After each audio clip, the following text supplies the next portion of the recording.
Hello and welcome to Birds of the Round Table for a Victory Tuesday edition of the podcast.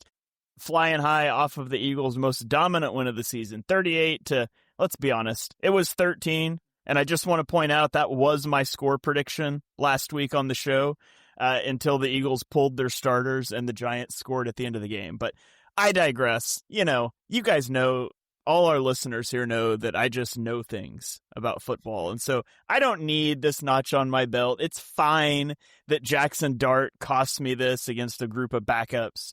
You know, we're not bitter about it at all. But welcome into the show, everybody. I'm your host, Shane Haff. Give me a follow on Twitter at Shane Haff NFL. Joined, as always, by the rest of the crew.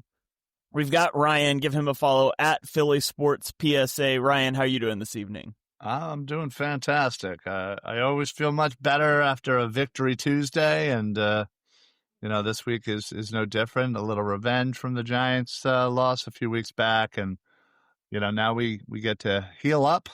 We got a long way to go before our next game, so let's get healthy.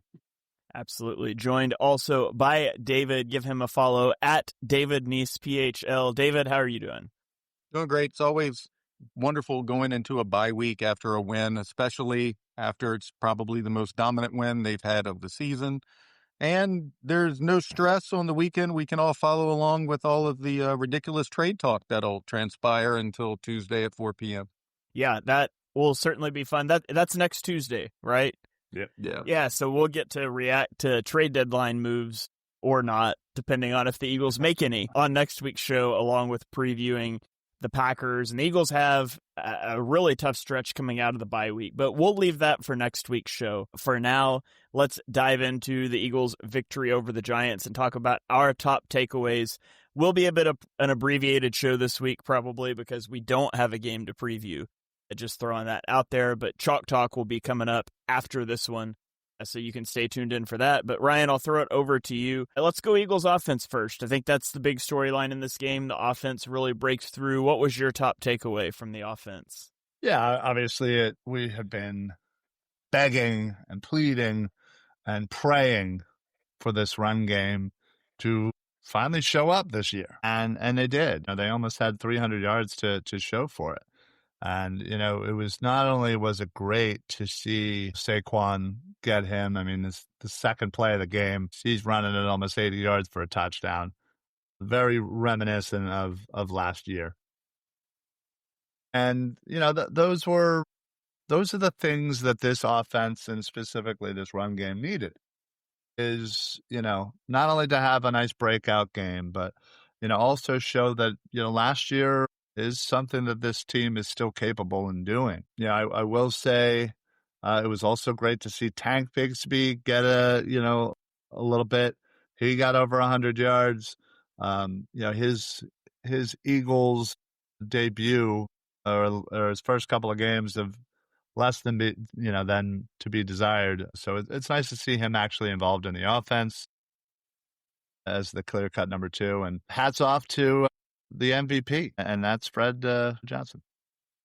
I was wondering where you were going to go with the MVP comment there, but yeah, really nice to see the Eagles run game come alive. And, I feel like they did a lot of the things that I didn't understand why they weren't doing before. Like, they were so good last year running, those pin pull concepts and getting guys out on the move. And, I legitimately thought maybe Brett Toth just can't move, and that's why they're not trying to do it. Because, not every center can do those sorts of things, and he's certainly not a Jason Kelsey or Cam Jurgens out there. But, the run game approach made a lot more sense, and it's worth pointing out that the Giants have one of the worst run defenses in the NFL, and they're susceptible outside the tackles, and so we'll see if it holds. But I thought that approach made a lot more sense, and it certainly led to big days for both Saquon and Tank Bigsby, who I thought looked phenomenal as a runner as well. There should be no A.J. Dillon or Will Shipley snaps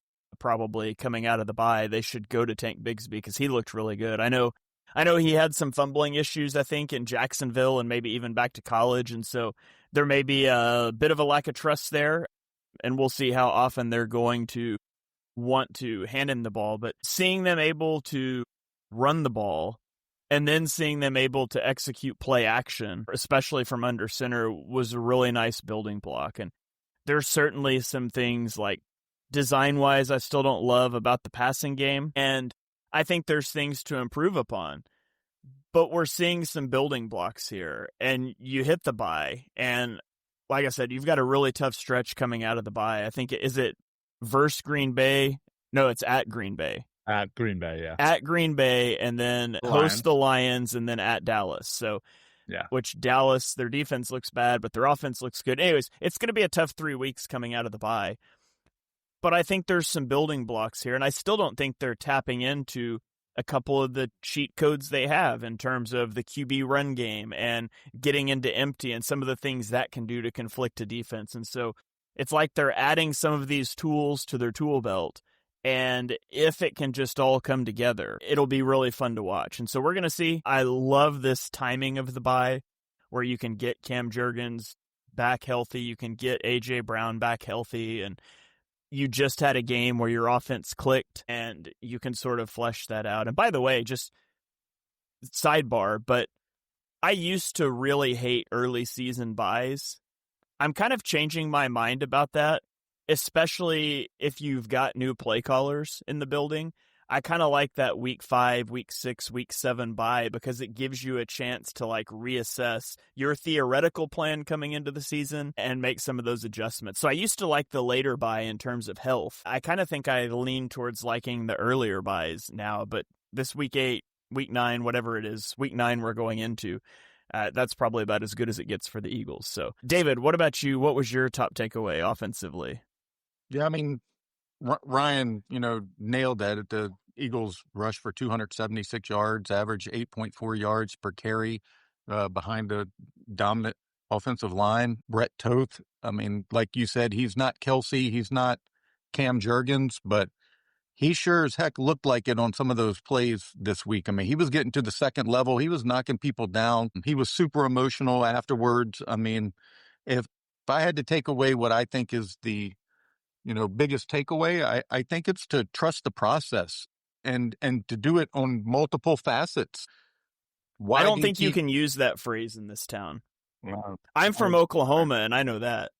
Yeah, I really do think it's fitting. A lot of people, as soon as Howie Roseman, traded for Tank and he struggled as a kick returner, everybody was, up in arms. Why did they waste 2 picks on this kid? He isn't any good. He doesn't fit the scheme. Well, they made one swap with Will Shipley and Tank Bigsby, and it worked phenomenal at both positions. Will Shipley had 99 return yards on 3 kickoff returns and busted out with a 41-yarder. Tank rushes for over 100 yards. Patullo, a lot of people wanted him out. He's got the offense going, and he's also unlocked Dallas Goedert, which I think is one of the biggest differences in this season. I mean, this is a guy whose season high total of touchdowns prior to this year was 5. He's got 7 at the break. He's already got an all-time high. He's unlocked the way a lot of people wanted to see him play. The offense is progressing well. Jalen Hurts has a 114.4 passer rating through 8 games, which is the highest ranking by any quarterback in Eagles history at this point in the season. So are there things to work on? Of course. But that's the beauty of it. That's, that you're still improving. Like Shane mentioned, there's a lot to improve upon. But Jalen Hurts threw for 4 touchdown passes this past Sunday. That's impressive. And everything builds off of the offensive line and the run game. And all of this will keep getting, better as the season progresses. But you want to peak in January and February, not so much in, September and October, but you're starting to see the process unfold. A lot of people will mention about, getting under center and the changes that they've made. And I liked what Jalen Hurts came out and said today, how it's not necessarily that you stick me under center or that I'm playing shotgun or pistol. It's what I'm doing when I'm under center. It's how we're leveraging as a team, how we're leveraging the guys, what spots we're putting the guys in when we're in these different alignments. And they just want to continue to build off that. So I think the biggest takeaway is that everything is kind of going to plan just like it did last season. they didn't start off perfectly last year either. They just kept building, and you're kind of seeing that same progression this year. And I really like the way it's headed.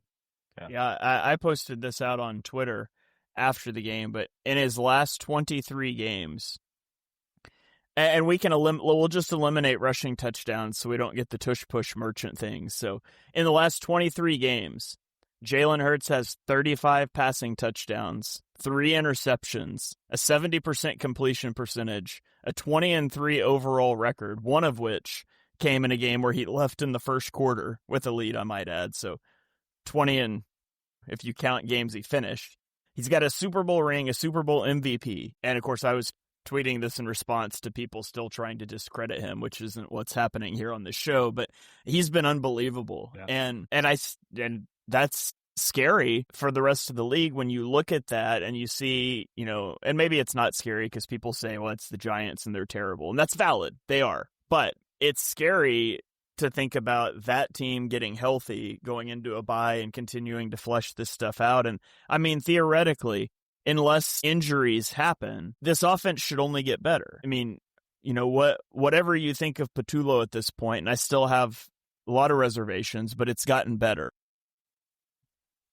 It should get better as the season goes along. And as you just flesh some of those things out, I think that you get A.J. Brown back. Maybe you flesh out these 6 O-line, these jumbo packages a little more, because they did try to throw off of those in this game a couple times, and I think you need to be able to do that.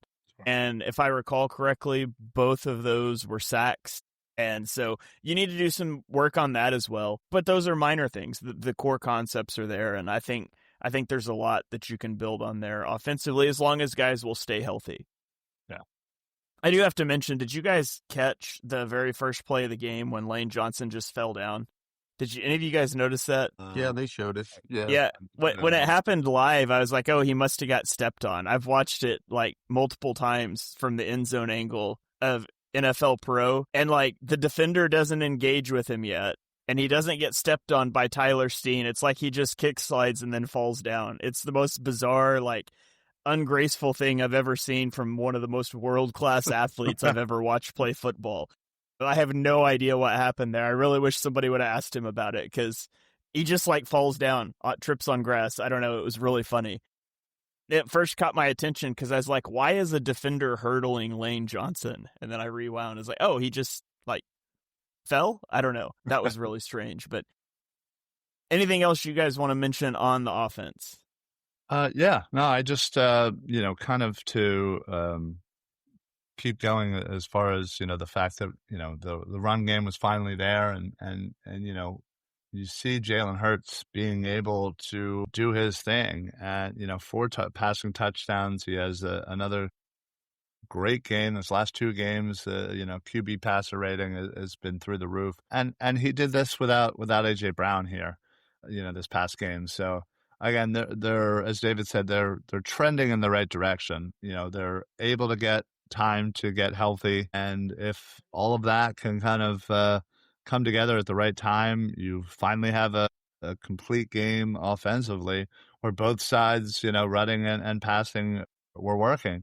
You're about to hit this really tough schedule, and you're going to need that offense to help carry you through this portion, because you're going up against the 3 really good offenses. And you're going to need to be able to score, with those offenses. So, and you also saw that the effect of having a working offense had on the defense.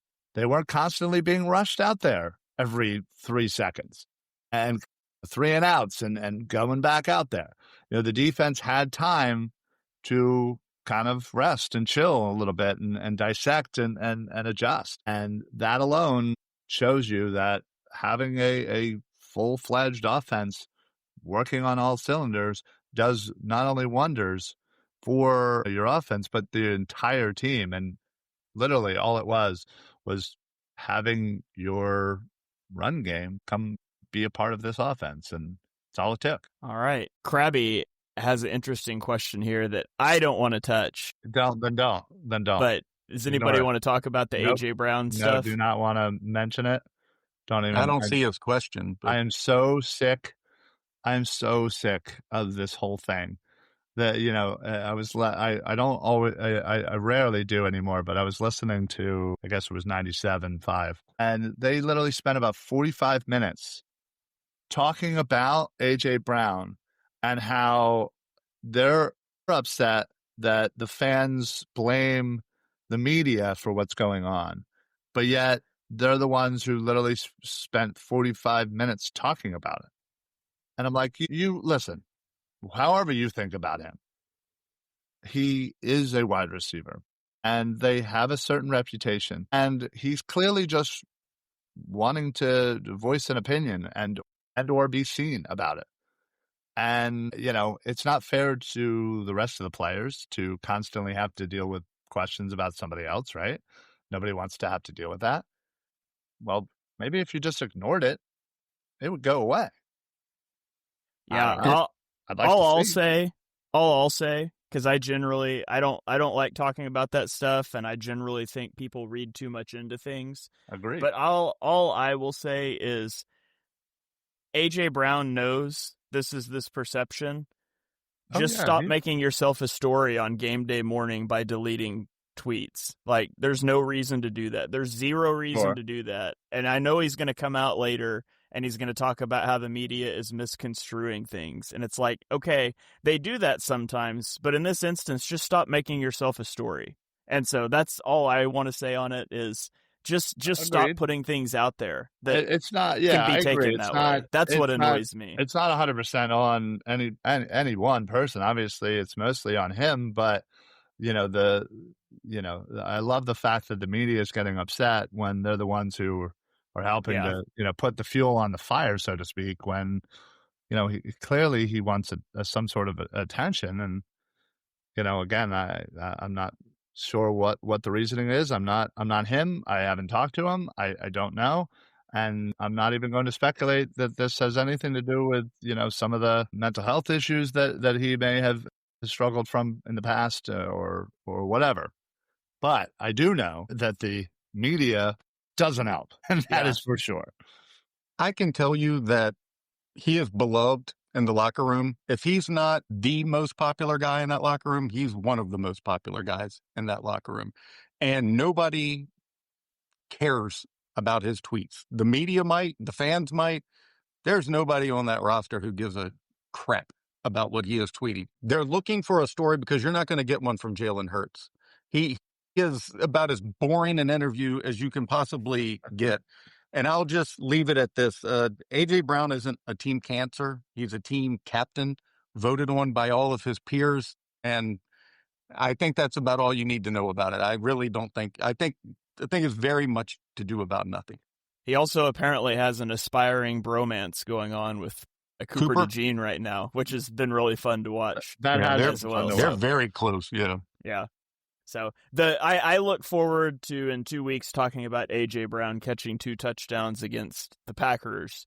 If they keep playing under center, it's going to happen. And I don't honestly much care about what happens outside of the 100 yards of the football field. So I guess we better call it the 110 because he kind of lives in the end zone. But yeah, I just thought it was funny just because, like, again, the radio is literally complaining that fans are blaming them, and then proceeded to spend about 45 minutes talking about it and not realizing the that in itself. Yeah. Yeah. All right. Well, let's flip it over to the defense then. Good game for the defense. I thought they give up a touchdown to the Giants on their second drive of the game and then give up another field goal. And that's really about it. Oh no, there was 2 field goals, I guess, because it was 13. But really good day in the office for the defense.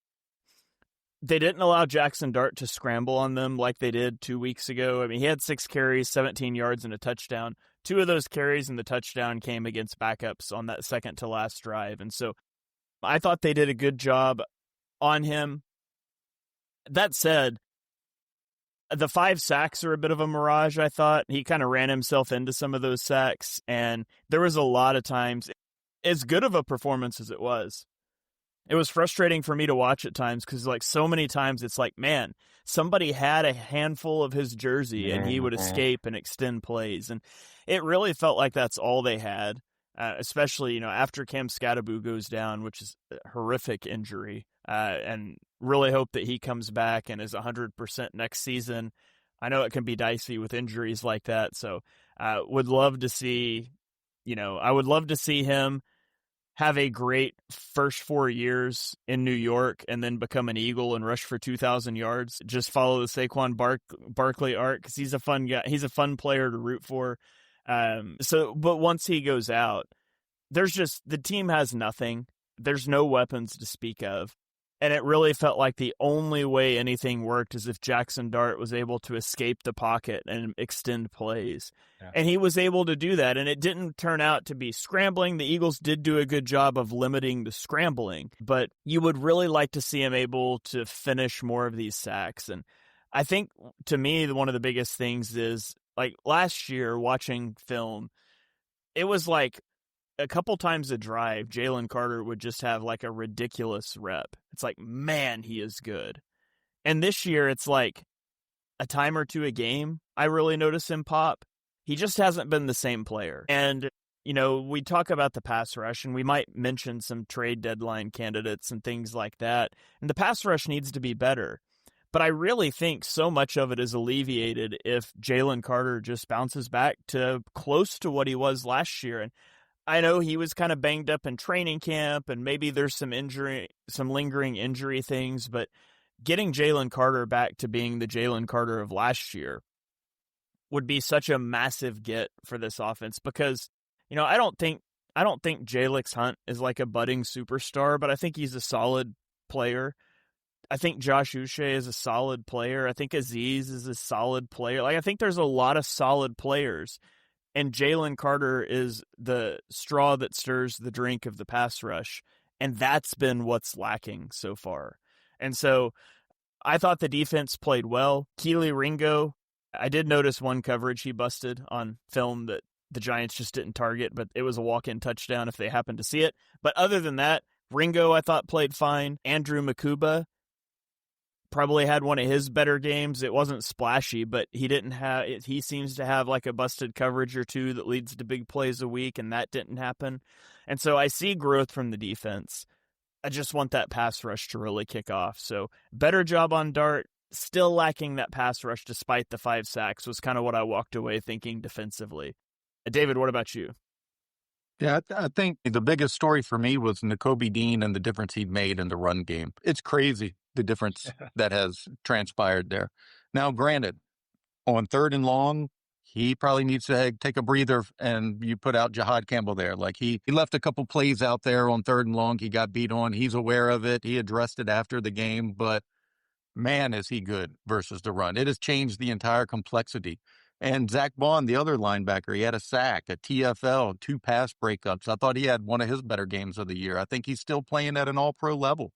I mean, you mentioned Jalix Hunt. I think he had 9 pressures in this game, which was a career high. I agree with you as far as Jalen Carter. I think part of the issue is that he's eating like 85% of these snaps up. He'd be far more effective if they had another defensive tackle in there. I get more pushback on that on X than anything I ever typed here in the past month.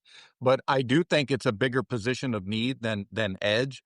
I mean, you're about to get Nolan Smith back. You mentioned Jalix Hunt, Uche, Aziz. They all have a little bit of juice in their own right. I think the problem comes from the lack of interior pressure, and the guy who can alleviate all of those is Jalen Carter. Just give him 60% of the snaps. Just keep them healthier and fresher in a rotation, but they just don't have a person there because Ty Robinson hasn't found the field. Brian Young, they need a player to raise the floor there. That would be my take as far as that. But man, the linebackers and Nakobe Dean have just been awesome to watch.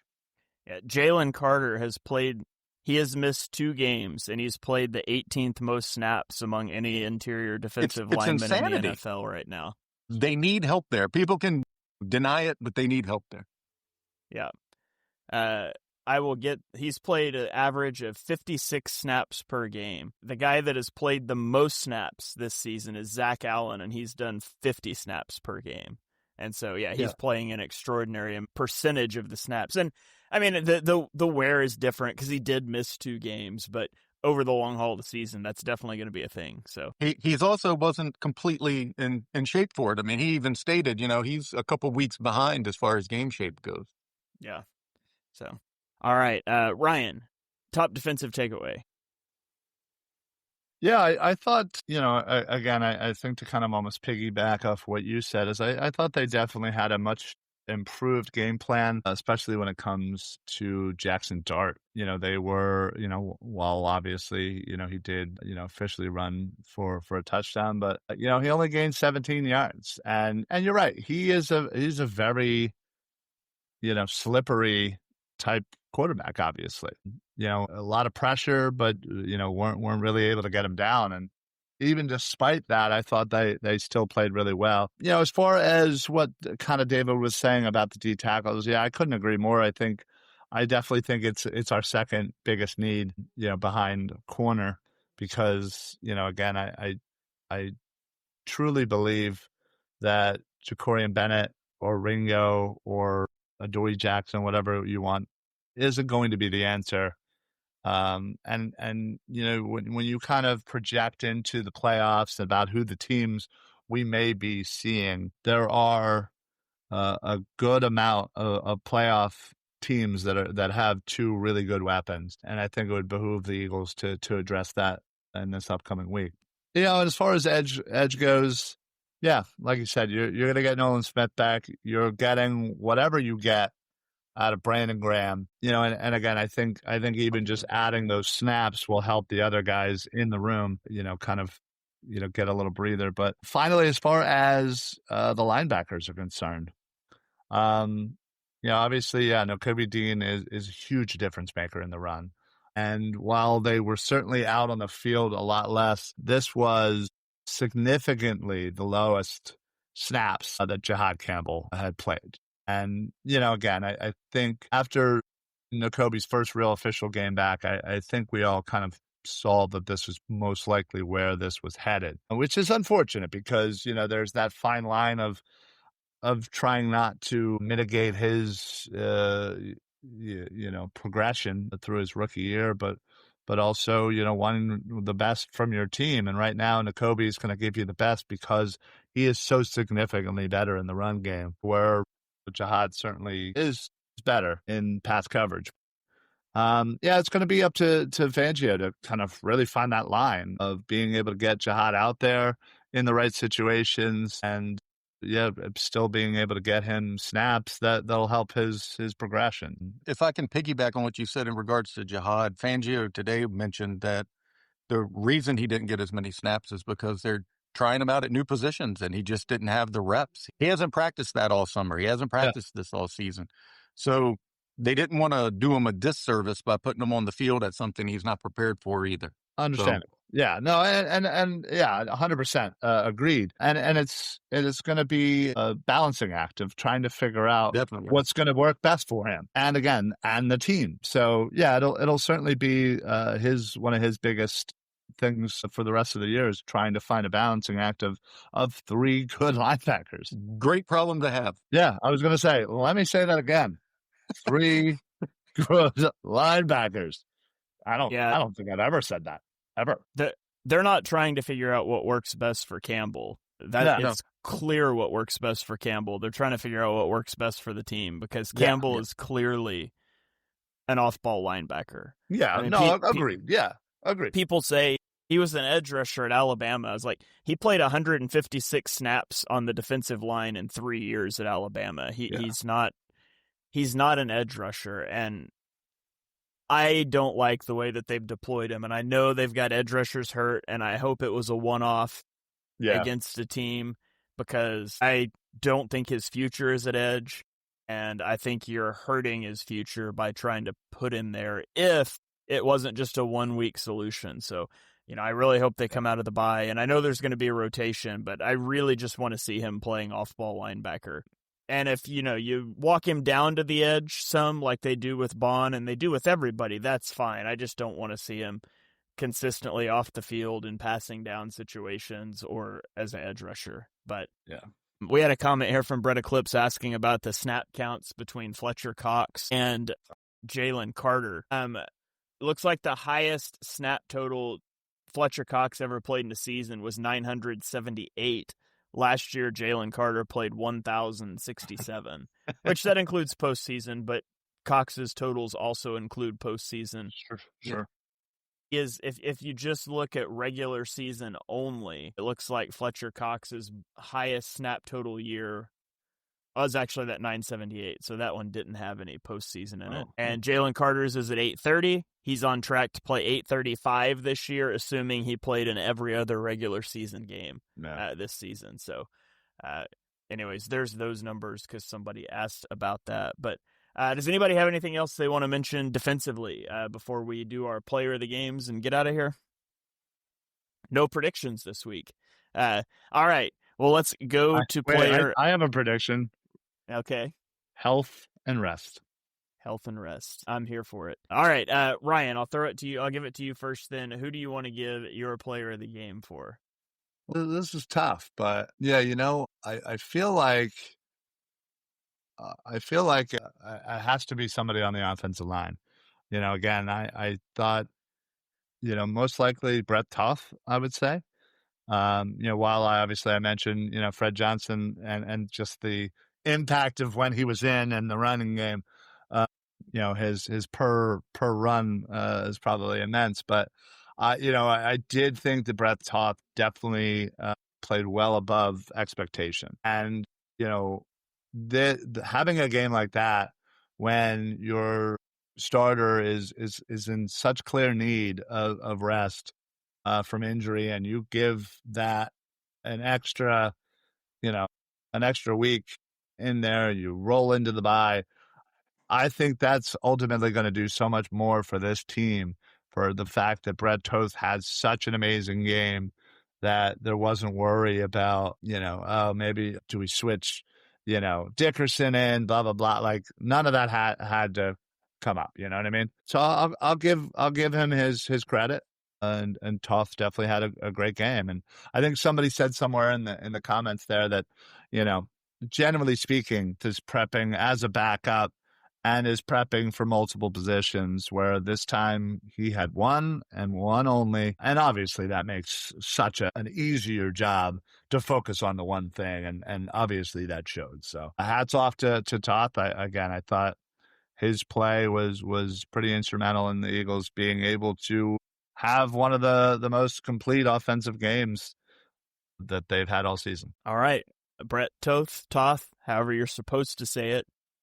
Player of the game there for Ryan. David, what about you? Where are you going for player of the game? I definitely would have gone with Brett as well. But I'll go with a somewhat unlikely guy for some of the same reasons. I'll go with Tank Bigsby. I think what he brought to the run game was incredible. Picked up a 2nd and 31. Yeah. I mean, it was fun fact. It was actually 2nd and 26, and the broadcast had it wrong. And they got it wrong. Yeah, it was tagged differently in NFL Pro later this week. But yeah, I did notice that, and I was like, wait, that's what? Funny. Yeah, amazing. You get a two-headed attack there. You get to take off a lot of pressure from Saquon. If you can save Saquon even 5 touches a game, when you get to the postseason, it's going to make a huge difference. And more than likely, this probably is going to free up a roster spot, because it would be mildly surprising if A.J. Dillon is still on the team when they go to Green Bay, in my opinion. The same. I don't know that they need to keep all of these guys. They haven't utilized them. So, no offense to A.J. Dillon fans, but I think that's a way they can go. But I think you saw the juice that Tank can bring. I mean, this is a guy at Auburn. He had 2 basically 1,000-yard seasons back to back. He had like an 1,100 to 960 or something. He had 766 yards with the Jaguars last year. I mean, when given the opportunity, this guy, has some real juice at the running back position, and nobody else. I mean, Shipley doesn't show any of this same type of burst. I love, like I mentioned earlier, they moved him to kick return. But I think this could be the beginning of something great. I don't want to say Jay Ajayi type of situation, but they've had him all year. But you bring them in week 8 here, kind of like Ajayi was, and you start seeing a 2-headed thunderous attack there. I mean, good things could come with this. That's a really good good omen going forward that they were able to find a guy like this. And, hats off to Howie for pulling the trigger and finding something when he obviously wasn't convinced that, what they had on the roster with Shipley and Dillon was going to be enough to, move forward with Saquon in the backfield. Yeah. Just to kind of piggyback, he was absolutely who I was, kind of debating between whether it was Tank or Top. But yeah, you're 100% right. Said this, on the way home, that this probably means the end of AJ Dillon, and especially if they're potentially going to make a move here in this next week, they're going to need to create some roster space, spots. So it's an unfortunate thing that right before he's about to go visit his old team, he might get jettisoned from the Eagles. But such is life, and who knows? Maybe maybe he's a practice squad candidate. I don't know the rules anymore, so don't. Yeah. But yeah, so not with the gymnastics Howie does with that roster. Right? I mean, he's releasing corners, bringing them back 4 hours Harry later. Nickerson, yeah, exactly. It's got to be such a, just speaking in generalities. They legitimately played Perry Nickerson with the starters in this game too. He was on the field for some snaps and dime, and it's like, oh, he's been released. Like, right. What? It's got to be such an emotional roller coaster. I would hope that, when they say something like this, like, hey, we're going to release you. Like, I hope the next word out of your mouth is like, as soon as you clear, we're throwing you on the practice squad. Like, I pray, because I don't know if I could handle just the uncertainty of hour by hour, it seems like. Yeah. I will go my player of the game. I'll give it to Jalen Hurts. You come out of back-to-back losses, and over the last 2 weeks, throw for 505 yards, complete 79% of your passes, 7 touchdowns. You don't turn the football over. I'll give it to him. I thought he had a fantastic back-to-back performances. Obviously, the Vikings defense is tougher than the Giants defense, but the Giants pass rush is still really good. And so always like seeing him have good games. And again, let's mention, he did it without his starting center and his wide receiver one. So Jalen Hurts been on a heater this season, and hopefully we see that continue after the bye as well. So, all right. I think that is going to about do it. We'll throw it around the horn for final thoughts. Do you guys want to mention some positions you would like to see the Eagles target, anything like that? Feel free to do so. David, I'll throw it to you first. Final thoughts, man. The floor is yours. I don't think this team has like a poison pill, so to speak, like it has in years past. Like they couldn't do anything against the blitz or anything like that. This team just doesn't seem to have that type of issue. But I think if there is an issue that they could have moving forward, it would be depth. I do think they lack depth at some key positions. I don't think corner, I know a lot of people aren't going to want to hear this. I don't think that they believe that's as grim a situation at the NovaCare as everybody in the fan base believe. I think that they kind of like what Ringo, has done. I don't think that they are as down on him as a lot of the fans are. But if I had to guess a couple of positions that they would be interested in, I'm still thinking somewhere on the defensive line, wherever you want. I would prefer a tackle. Some would prefer an edge. Calais Campbell from Arizona is a 17-year vet who could eat some snaps and maybe even teach Jalen Carter a thing or two. I mean, you don't know. They don't have an adult in the room, so to speak, at the position. It's all just a bunch of young guys. I think the Eagles have the youngest defense in the NFL, starter-wise, I believe. And I would like to see a tight end. There's a couple. There's a guy from Tennessee, Chig, is that his name? Yeah. Chig, Okonkwa. Everybody's going to say, well, he doesn't block. Yeah, well, they need somebody to catch some passes because anytime Goddard goes out, they get zipped from that position. So he'd be a target that probably wouldn't cost much. Obviously, the obvious names are like Jalen Phillips and Bradley Chubb from Miami, just from the Fangio connection. Yeah, I think that they will make some moves for depth. I can't say where, who, how much, whatever. But we don't have to watch a game this Sunday, so we might as well just pay attention to the trade rumors and have fun with that. All right. Ryan, what about you? Any final thoughts? Anything you need to throw out there? Yeah, no, I just, again, this was a fantastic win. Again, not exactly what I thought we'd be saying against the Giants, but, considering how we played the first time around, it was nice to see them, realize their mistakes in that first game and get the revenge win and do it in a pretty complete fashion, which is, again, what we've been wanting to see. As far as trade deadline, I'm going to disagree with David. I truly believe with just their schedule, with the playoff potential matchups that they could be going up against, I think a corner would be so helpful. And the whomever, the Jacorian Bennett, the Keely Ringo, the Dory Jackson, that's where you get the depth and at a key position. You take the depth you already have and just make them the depth pieces rather than the starters. I agree that D-line has to be addressed as well. Tight end, my God, I've been saying that for decades now, it feels like. Listen, I mean, if it was me, I'd go out and get my boy, Harold Fannin Jr., who's lighting up the world. But, that's probably not going to happen. I just wanted to at least throw his name out because I was definitely right on him. Kyle Pitts? What's that? Kyle Pitts? Kyle Pitts? Njoku? If Fannin's your dude, why not Njoku? Right. He's a dude for sure. And honestly, I wouldn't be surprised if they grabbed even an offensive lineman.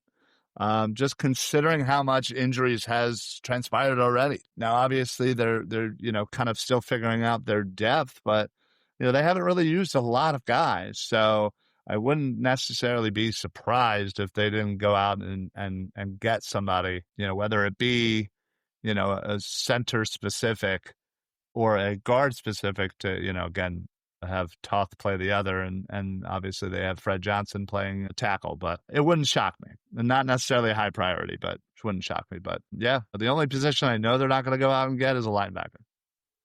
That's about it. Quarterback? Hey, they're always in the market for a quarterback, right? Yeah. Just send Tanner McKee over to the Browns for Myles Garrett. Who says no? Win-win. Throw Myles Garrett Njoku. Myles Garrett certainly doesn't say no. No, he does not. He hates it over there. Maybe to the Vikings. And shout out for Carson Wentz for playing with everything in your body broke in half. I mean, good grief. And shame on the Vikings. What in the world? Yeah. Yeah. So Brett Eclipse asked, would you be surprised if no moves get made? I wouldn't be surprised because sometimes the price just isn't right. And I think Howie's very cognizant of that. But I would like to see them bring in. Yeah, I would like to bring in a defensive tackle. That's kind of been what I've said for a long time. I think that's the biggest need. Somebody to eat some more of those snaps. That's not Byron Young, and so I think you get Brandon Graham back. You're going to get Nolan Smith back. I think that helps with edge, but D tackle's the direction I would like to see him throw a day 3 draft pick at down the road. So, All right. Well, that is going to do it for this episode of Birds of the Round Table. Thank you guys for joining us here in the chat. Those of you watching later on podcast platforms, listening. You don't watch on podcast platforms. You do not. Listening on podcast platforms. We appreciate you guys tuning in. 5-star ratings and reviews really help us get the podcast out there to more people. Join us next Tuesday. I guess we'll still call it a Victory Tuesday because we won't have lost by then. Maybe we'll have won the trade deadline, but we'll be previewing a huge matchup at Lambeau Field against the Packers. So you guys stay tuned in. We'll have lots of content coming your way over the bye week and into next week as we prep for the Packers. Follow these guys on Twitter. Ryan is at Philly Sports PSA. David is at David Nice PHL. I am at Shane Half NFL. I'll be going live with Chalk Talk here in a few minutes. If you want to hear about the rest of the NFL, you can tune in there. We'll catch you guys next time. Go Birds. This podcast is brought to you by Carvana. Carvana lets you buy your next car on your terms. Explore a massive inventory online, filter for what matters, and find your perfect match. Then choose delivery to your home or pick it up at one of Carvana's iconic car vending machines. Every car also comes with a 7-day money-back guarantee, so you can make sure it's the right fit. Buy your car on Carvana. Delivery or pickup fees may apply. Limitations and exclusions may apply. See our 7-day return policy at Carvana.com. Carvana.